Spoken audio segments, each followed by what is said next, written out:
Mesdames et messieurs, bonsoir. Il est 20h sur les antennes de la télé Futur Média. C'est parti pour le sommaire de cette édition avec le redécoupage administratif dans le département de Pikine, très contesté. 2 des 4 communes concernées rejettent le projet de départementalisation de Keur Massar. Le conseil municipal de Malika justifie son refus par la non prise en compte de ses préoccupations par la réforme. Rebus lève certaines restrictions à l'occasion de la célébration de la fête de Korité. Certains pensionnaires de la maison d'arrêt de correction ont reçu des plats préparés par des proches. Pas moins de 750 plats remplis de nourriture ont été enregistrés. Reportage à suivre dans cette édition avec Aminata Mbaresso.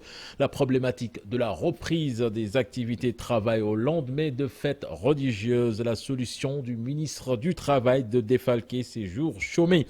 Des congés suscitent en débat. Le préfet de Dakar, lui, applique déjà la mesure dans son administration. Et puis la situation au Proche-Orient passée au crible dans ce 20h avec le docteur Abdoulatif Haïdara. Le directeur du Centre africain d'intelligence stratégique analyse également la position du Sénégal dans ce conflit meurtrier entre Israéliens et Palestiniens. Voilà le sommaire de ce 20h. Dans quelques instants, le développement.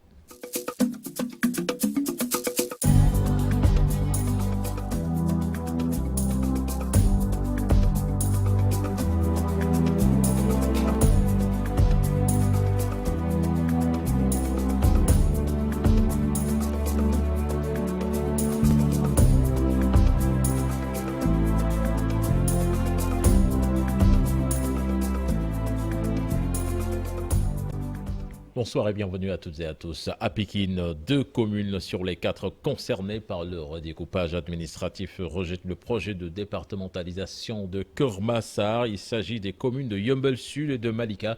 Le conseil départemental de Malika justifie son refus par la non prise en compte de ses préoccupations par la réforme et il exige la redéfinition des limites géographiques entre Malika et les communes environnantes. On voit cela dans cet élément signé à Nongoka et à Asmalik Diop. Waa Malika ni dàq nañu nag projet de départementalisation bu Keur Massar bi ñu leen indil conseil municipal bi ni këyit gi ñu leen présenté bokkul nag ak seen gis-gis ci gile projet. Malika rejette le projet de départementalisation de Keur Massar. Le conseil municipal de la commune n'est pas convaincu par le document présenté par l'autorité. Mais c'est quoi ça, un arrondissement? Être un arrondissement, ça ne recoupe pas nos préoccupations. Je peux vous citer une dizaine de conseillers qui sont dans mon conseil municipal, mais qui sont affectés, qui sont sur des territoires qui ne sont pas le nôtre.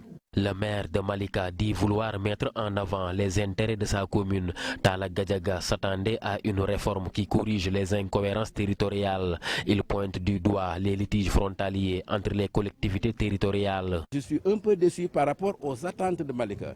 Il y a les frontières de Malika avec Yeumbeul Nord et Keur Massar, où des populations qui sont affectées par la loi dans ces communes, et ces populations refusent parce que pour des raisons sociologiques, pour des raisons historiques, ces populations appartiennent à la commune de Malika. Je pense qu'on aurait dû rectifier ces frontières. Regardez une cité comme la cité Sonatel. On ne peut pas la diviser en 2. À Keur Massar, les conseillers municipaux applaudissent la réforme. Ils ont tous donné un avis favorable. Nous l'avons trouvé légitime parce que vous savez que Keur Massar, 140 quartiers, 26 km², nous sommes tous conscients que la commune de Keur Massar a dépassé largement la taille même d'un département. Mais nous avons compris également le sujet du président de la République qui sait que maintenant, il faut privilégier surtout des communes viables. C'est pourquoi nous l'acceptons. Mais les conseillers municipaux demandent plus. Ils souhaitent que d'autres localités soient rattachées à Keur Massar. Nous tenons à signaler que le chef-lieu du département, c'est à Keur Massar. Nous attirons l'attention du président de la République. Il y a le pôle de l'Agrose. Ce pôle de l'Agrose nous intéresse. On ne peut pas comprendre et on ne peut pas accepter que le pôle de Gamlandio soit pris par le département de Rufisque et le département de Keur Massar perd le pôle de l'Agrose. Là, nous disons qu'il y a des incohérences qu'il faut corriger. La commune de Yeumbeul Nord a émis un avis favorable, là où Yeumbeul Sud a désapprouvé le projet. Quant à la ville de Pikine, son conseil municipal a dit oui à la départementalisation de Keur Massar. Malika rejette le projet. À Diakhaï, les femmes de l'APR refutent également ce projet de découpage de la commune. Elles interpellent le président de la République de ne pas donner suite à ce qu'elles considèrent comme des manœuvres politiques du ministre des collectivités territoriales. Propos recueillis par Abdou Diouf Diagne et Ahmadou Bamba Samb. Le président Macky Sall ne nous a pas encore entendus tant que nous n'avons pas encore eu gain de cause. Parce que comme je l'ai dit tantôt, nous avons beaucoup bataillé pour réaliser, comment dirais-je, beaucoup d'acquis dans cette commune. Les villages que le ministre de la collectivité, M. Oumar Gueye, veut découper de la commune de Diakhaï, on peut dire que ce sont les villages poumons même de la commune. Parce que c'est dans ces villages-là que nous tirons nos ressources. Et nous avons une bonne cohésion sociale avec ces villages-là. Donc ça, c'est une injustice que nous décrions. Nous interpellons le président Macky Sall, parce que le président Macky Sall, qui est notre référence, il nous a inculqué des valeurs. Des valeurs.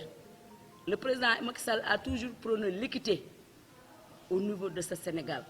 C'est pourquoi le Sénégal a été mis sur les rails de l'émergence.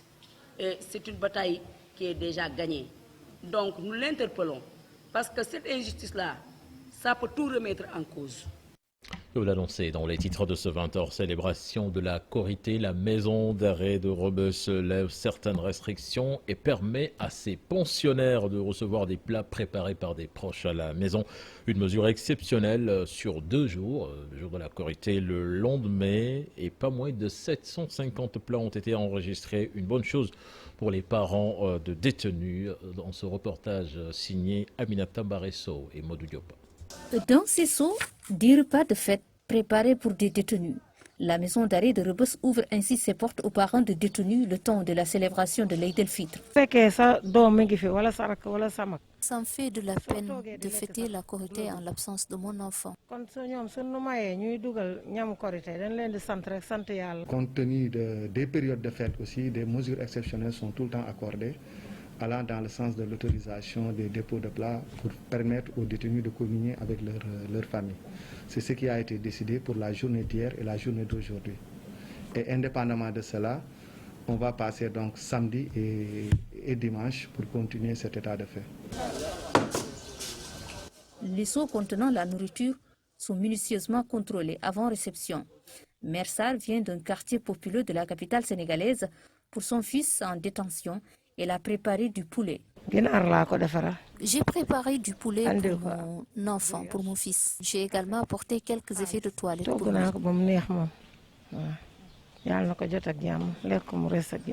À l'instar de cette mère de famille, beaucoup de parents sont venus déposer de la nourriture pour leurs proches en détention. Il était à la prison de Sébikotane, mais depuis quelques jours, il est revenu ici, à la maison d'arrêt de Rebeuss. Nous avons préparé du poulet pour lui. Une mesure exceptionnelle de l'administration pour permettre à ses parents de communier avec leurs proches à l'occasion de la célébration de l'Aïd el-Fitr. D'habitude, nous recevions entre 600 à 650 plats par jour de dépôt, mais hier seulement, la journée d'hier, pour montrer que ça a passé du côté des parents, nous avons reçu 754 plats venant des parents, et aujourd'hui vous allez constater par vous-même que ça compte. Depuis l'annonce de la nouvelle, une affluence est notée à la maison d'arrêt de Rebeuss. Entre le jeudi, jour de la fête de Korité, et le vendredi, plus de 1130 plats ont été déposés pour une population carcérale estimée à 1900. Aminata Baresso, fêtes religieuses et milieu du travail, la reprise des activités pour certains agents n'est jamais effective. La situation est plus complexe quand l'événement est célébré en milieu de semaine. Le ministre du Travail, pour trouver une solution à cette situation, propose que l'on défalque ces jours chômés des congés des travailleurs concernés. Un sujet signé Ibou Diouf et Youssou Baro. Le constat est vite fait. Dans la circulation, comme dans certains lieux de travail, Les Sénégalais, pour la plupart, ont un grand souci avec les fêtes en milieu de semaine. Difficulté par rapport à la reprise du travail, c'est un fait objectif. Et c'est lié, je pense, à notre culture. Cela se comprend maintenant que pour ceux-là qui sont à 300, 400, 500 km de Dakar, pour prendre cet exemple-là, qu'il y ait quelques difficultés. Une manière de faire qui, sans nul doute, a des conséquences sur le bon fonctionnement du travail. Un problème-là qui pose un problème de productivité et un problème également de compétitivité de notre pays. Évident que toujours non travailler a un impact. On ne peut pas s'en cacher et nous devions de plus en plus être très nombreux à comprendre que ce sont les efforts conjugués des uns et des autres qui nous permettent de faire des performances. Les conséquences sur l'organisation, le rendement et la productivité, une situation qui inspire le ministre. Il va falloir évidemment que nous ayons un moment de débat où nous verrions quelles solutions alternatives nous pouvons essayer de trouver. Pourquoi ne pourrions-nous pas convenir finalement d'encadrer ces fêtes religieuses-là quand elles correspondent, disons, à des jours de milieu de semaine, et que parmi nous, ceux qui prendraient des jours, disons, de congé, accepteraient que ces jours-là soient défalqués, par exemple, sur les congés normaux. Ce serait une solution, mais c'est des solutions en tout cas à trouver d'accord parti. Au Sénégal, c'est comme qui dirait qu'après les fêtes, on a tendance à profiter d'un temps de pause supplémentaire dans un espace familial et convivial, ce qui n'est pas sans conséquence sur la productivité dans les services. Toute absence doit être justifiée à l'occasion d'une quelconque fête. C'est du moins l'avis du préfet de Dakar qui précise que tout agent peut bénéficier justement de permission ou anticiper sur ses congés, comme certains l'ont fait à la préfecture de Dakar. Alioune Badara Samb, que je vous propose d'écouter au micro de Mamadou Diop. Bien évidemment, il y a un certain nombre d'agents qui ne sont pas venus, mais qui étaient bénéficiaires de permission d'absence. Comme vous le savez, c'est prévu par les textes en vigueur. Les agents ont la possibilité, en dehors même du nombre de 15 jours de permission prévus, de pouvoir jouir de leur congé. Certains ont effectivement usé de cette possibilité et donc ce jour où ils n'étaient pas là sera défalqué sur la durée de leur permission prévue.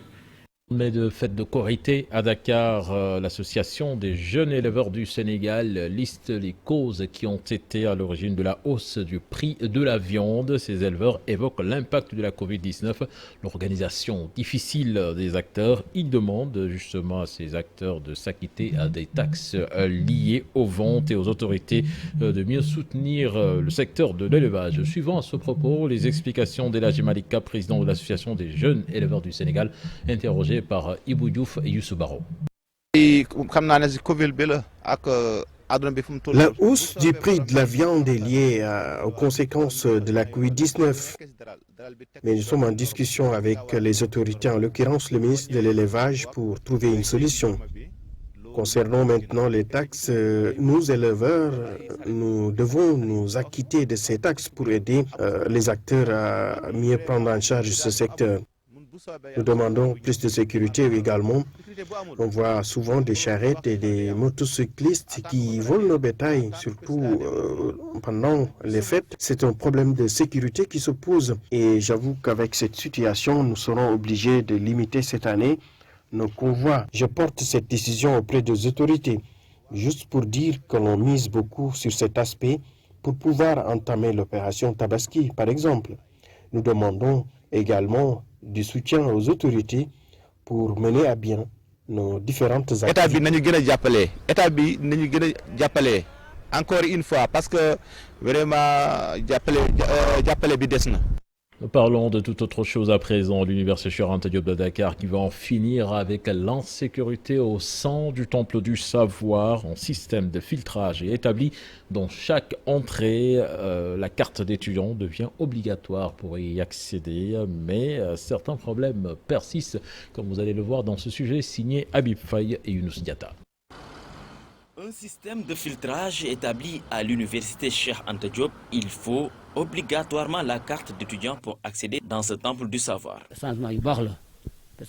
Nous avons effectué de bons changements. Avant d'entrer ici, le contrôle est fait, c'est-à-dire regardez si vous possédez la carte d'étudiant ou pas. Lutter contre l'insécurité à l'université est l'objectif. Toutefois, des cas d'agression ont été observés récemment. Actuellement, c'est très compliqué. Parce que quand vous voyez, il y a manque de sécurité, surtout ici, parce que même hier, la nuit, lorsque je revenais de la dîner, bon, il y a un de mes amis qu'on a pris le téléphone et ça m'a vraiment pris au cœur. Je pense vraiment, même si on ne juge pas la carte d'étudiant, au moins on doit avoir identifié les personnes qui viennent ici, pour qu'on puisse voir qui ils sont. Voilà. Ouais, il y a toujours des barrières, mais on ne voit pas des gardiens sur les barrières. Donc on peut mettre des barrières sans pour autant avoir de la sécurité. Le dialogue est maintenant prioritaire pour enrayer les difficultés. Si quelqu'un veut nous créer des difficultés, nous essayons de le sermonner et de le rappeler à la raison. J'ai jamais été agressé. D'habitude, parce que moi je sors, je travaille, je rentre toujours à 0 heure. Je pense que du point de vue, moi personnellement, j'ai vu des gens qui ont subi des agressions. Longtemps décrié par les étudiants, l'insécurité à l'UCAD devient un mauvais souvenir. Dans la zone, des montages en permanence d'agents de sécurité sont effectués pour garantir la paix aux étudiants. Nous allons à Saint-Louis à présent. Les autorités locales et le directeur des transports aéroportuaires ont procédé plutôt à la libération des emprises de l'aéroport qui constituaient en blocage pour l'avance des travaux plutôt. Le gouvernement veut respecter les délais de 18 mois pour la livraison des travaux de l'aéroport de Saint-Louis. Toutes les maisons et autres sites d'habitation ont été détruits pour libérer l'espace. Voici Souleymane Ndiaye, il est le directeur des infrastructures aéroportuaires. Il en parle au micro de Seynou Diop et Habib Seck. Nous saluons le travail extraordinaire que monsieur le préfet du département de Saint-Louis a effectué en mettant en place une commission départementale de conciliation et de recensement et également d'évaluation des impenses. Et ça a donné ce résultat-là aujourd'hui. Le président de la République a donné des instructions fermes pour qu'on libère complètement l'emprise aéroportière.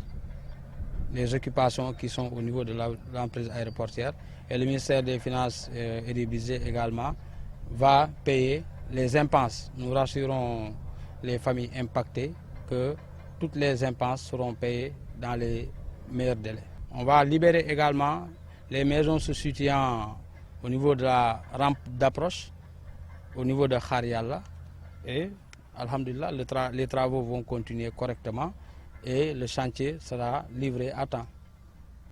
Les populations de la commune de Ngoé, c'est dans le département de Diourbel, en veulent au préfet de la même localité. Elle lui reproche d'être de connivence avec Aquatec pour couper le forage aux populations. Le mis en cause parle de manipulation. Babacar Diouf a assisté à leur conférence de presse. Compte rendu. Elle s'en cache pas. Même si c'est une loi qui est votée, on est contre. Parce que les lois sont votées pour le peuple, donc sont applicables au peuple. Donc si le peuple ne se voit pas dans ces lois-là, si le peuple ne voit pas ses intérêts dans ces lois, il a donc le droit de protester. Une attitude exacerbée par l'acte posé par le repreneur des forages ruraux sous la dictée d'un arrêté interministériel qui a fixé les mètres cubes d'eau plus chers, 250 francs pour les ménages en zone rurale. Il a augmenté le prix du mètre cube d'eau qui était de 200 francs, il l'a amené à 250 francs. Alors qu'avec le prix de 200 francs, on avait des bénéfices cumulés qui faisaient à peu près 40 millions. L'acte suprême a été, selon les populations, l'arrêt du forage qui leur permettait de s'abreuver. Elles accusent le préfet de Diourbel. Par exemple, personne n'a le droit de venir dans les propres maisons et couper les forages. Et c'est ce que le préfet a fait aujourd'hui, accompagné du sous-préfet. Alors qu'on sait que chez le sous-préfet Andoulo, la situation est la même. La population n'a pas payé. Donc on nous choisit, nous, pour mettre le devoir sur nous. Une accusation vite balayée par l'autorité administrative qui révèle que le forage n'a jamais été coupé, mais l'eau a été privée aux ménages qui refusent de payer les factures d'eau déjà consommées. Il faut le rappeler, dans cette commune du département de Diourbel, ce différent Aquatec population a valu la prison à une dizaine de personnes. Nous allons à Kaolack à présent. Une enveloppe de 80 millions de francs CFA dégagée pour la réhabilitation de la gare routière. L'objectif, entre autres, est de venir à bout de l'insalubrité qui caractérise cette infrastructure, surtout en période d'hivernage. Le gouverneur de Kaolack a visité le chantier avec nos correspondants sur place, Ibrahim Diamé et Fali Gaye. Les travaux ont démarré il y a un mois sous un soleil accablant. Le gouverneur de région effectue une visite de chantier et trouve sur place des conducteurs qui ont l'espoir maintenant de tourner la page des difficiles conditions dans lesquelles ils évoluent dans cette gare routière. La gare routière, depuis 2010 jusqu'à présent, nous vivons des moments très difficiles. Il y a beaucoup d'eau. Les clients ont des problèmes. Nous, les chauffeurs et transports, nous avons des problèmes ici pour vivre. Quand la saison de pluie arrive, tout le monde est fatigué à la gare routière Liberté de Kaolack. Nous remercions le ministre des Transports qui nous a aidés à construire ce bijou. Selon la direction régionale de la Géroute en charge des travaux évalués à 180 millions de francs CFA, l'ouvrage sera livré au plus tard avant l'hivernage. Donc on va réhabiliter quand même les caniveaux qui ceinturent un peu la gare routière pour pouvoir évacuer les eaux correctement avec une évacuation normale des eaux, pour qu'il n'y ait plus d'inondation ou bien de stagnation d'eau au sein de la voirie de la gare routière. Le gouverneur, qui demande ainsi le respect des délais indiqués, interpelle également dans la foulée les autres services pour l'éclairage et l'embellissement. La mairie, la commune de Kaolack, qui est un démembrement de l'État du Sénégal. Et je sais qu'ils sont déjà bien partis pour cela, parce que c'est eux-mêmes qui ont fait les premiers pas pour aller voir le ministre. La gare routière Liberté de Kaolack, plus connue sous le nom de garage Dakar, occupe une place centrale dans le dispositif du transport routier de la sous-région où des véhicules quittent pour plusieurs destinations. Pendant ce temps, à Ziguinchor, la mairie fait appel à l'UCG pour l'évacuation des déchets solides à la devanture du marché Saint-Maur-des-Fossés. En ce lendemain de fête, près de 5000 mètres cubes de déchets ont été collectés. Ousmane Diallo est le coordonnateur de l'UCG. Il en parle au micro de Boubacar Diassi et Lamine Mandian. L'UCG accompagne les collectivités territoriales à éradiquer les dépôts que les commerçants, les populations ont pu produire, surtout sur les sites de forte production, notamment les marchés, les gares routières, là où les commerçants et les populations s'activaient pour la préparation de la fête. On a 4000 voire 5000 mètres cubes d'ordures à collecter par jour. Cette activité s'inscrit toujours dans le cadre des opérations de mise à niveau. C'est des opérations de grande envergure que l'UCG organise à chaque événement. Donc actuellement nous sommes à Ziguinchor, c'est dans le pôle sud que l'UCG est en train de s'activer actuellement au niveau du marché Bokot de la ville de Ziguinchor.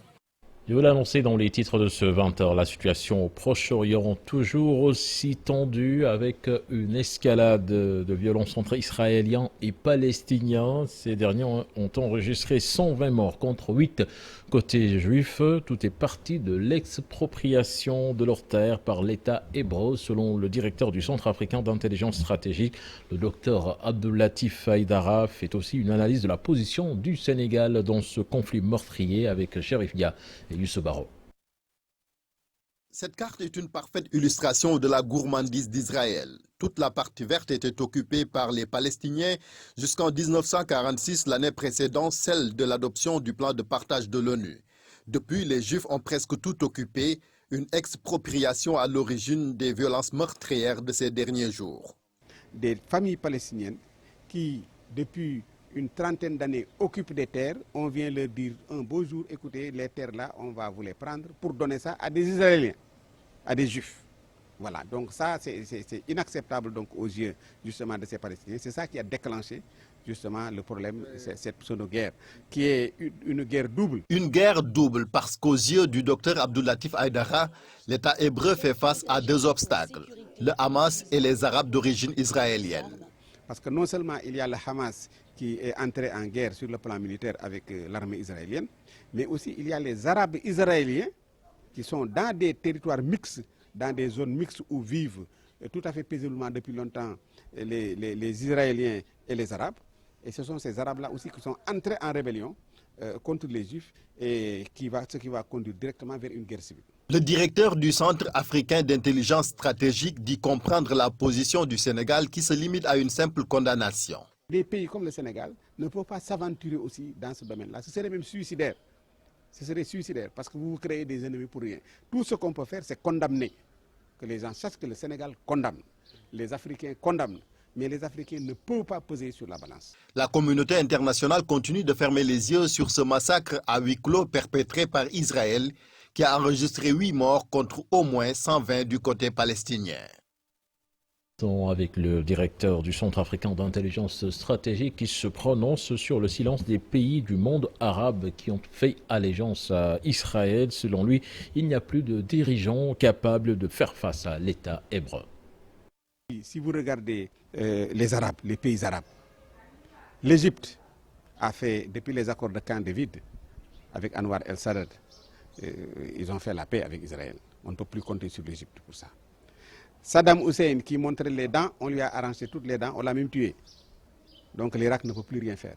La Syrie qui est là, on lui a créé tellement de problèmes qu'ils ont d'autres préoccupations que de s'attaquer à Israël. La Jordanie, en Jordanie, 90% de la population est palestinienne. Là même la femme du roi est palestinienne. Donc c'est des gens qui ont d'autres préoccupations. Ils ont signé un accord de paix avec Israël. Les jeunes prince saoudien, à défaut de pouvoir signer un accord de paix avec Israël, parce que son père n'acceptera pas, et son père est vivant, il a initié, enfin, il a encouragé les pays limitrophes, surtout les Émirats arabes, à signer des accords de paix. Donc aujourd'hui, les Arabes palestiniens sont seuls. Il n'y a aucun État arabe fort capable de leur apporter un minimum de soutien. Reporté par Chérif Dia. Voilà, c'était le dernier élément de ce 20h. Excellente suite des programmes en compagnie de la télé Futur Média. Au revoir.